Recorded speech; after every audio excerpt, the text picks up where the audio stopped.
Hey, it's Kyle here, and today I'll be reviewing a very interesting work of nonfiction, and that is The Wright Brothers by David McCullough. I've read some of his books in the past. I really enjoy it. He's definitely one of my favorite nonfiction writers.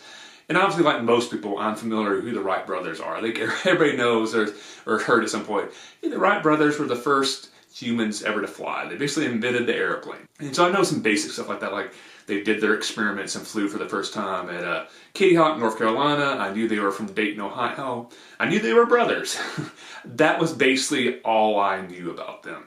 So I really enjoyed reading this book and getting to know the Wright brothers, two individuals who really did change the future of human civilization when they invented the airplane. So the bulk of the book actually explores their process of actually experimenting with manned flight, how they went through from gliders to actually then put an engine on it and then trying to fly for the first time. 2 or 3 years where they were kind of flying semi in secret before they went public with it. And then the 2 or 3 years where they really kind of proved to the world that they were the masters at flying. That part of the book was utterly fascinating. And the one thing that really stood out to me, and he's even kind of highlighted in the book, is like once these breakthroughs happen, how quickly progress in this field was made. So when they were first, gliding and stuff like that, they were just super excited to be able to glide for a few hundred feet or a few hundred yards and just be in the air for 10, 20, 30 seconds. That was a huge deal. And then you fast forward just a few years later and they're flying for an hour or two in the air non-stop. And it's like, oh, once a breakthrough was made, it was really happened. And just, this is not really covered in the book. They allude to it a few times. But just the fact that, after the Wright brothers, you literally go 10, 15 years afterwards and you have planes playing a huge role in World War II, and then you fast forward to World War II, and then, there's been huge breakthroughs.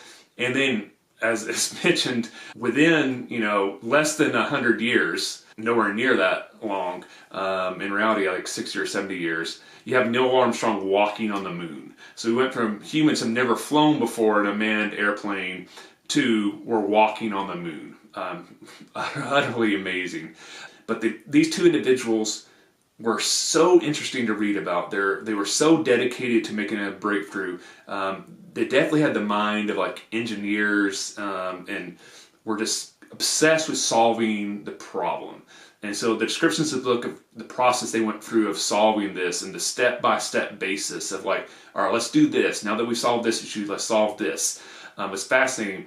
I loved reading about the part where they became obsessed with watching and studying birds because they felt like that was the secret to unlocking humanity's ability to fly. So they would just watch birds fly and watch them glide and study how their wings worked because they felt like that was really the key to developing an airplane. Really enjoyed everything in the book in regard to them developing their first airplane and then proving it worked and then going basically on a tour, mainly in Europe, of flying and showing the world that like, hey, we've done it.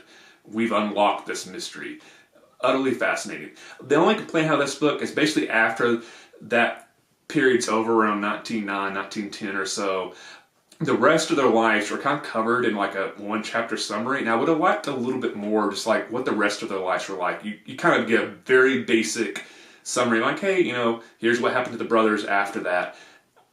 This book is fairly short for a nonfiction book. It's not even 300 pages. I would have loved another 50 to 80 pages about the rest of the Wright brothers' lives and what it was like being these famous inventors and watching the world change around them. So if you're a big history nerd and you enjoy reading nonfiction, if you've read some of David McCullough's books in the past and you haven't read the Wright brothers, I would definitely recommend it. If you just like history in general, I think this is a book you'll really enjoy.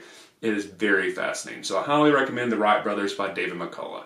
Let me know in the comment section below what is your favorite nonfiction book you have read recently about some individuals that you feel like more people should study. If you haven't yet, please like this video. If you haven't, please subscribe to the channel. I really appreciate support. Thanks for watching. I'll see you the next time, and happy reading.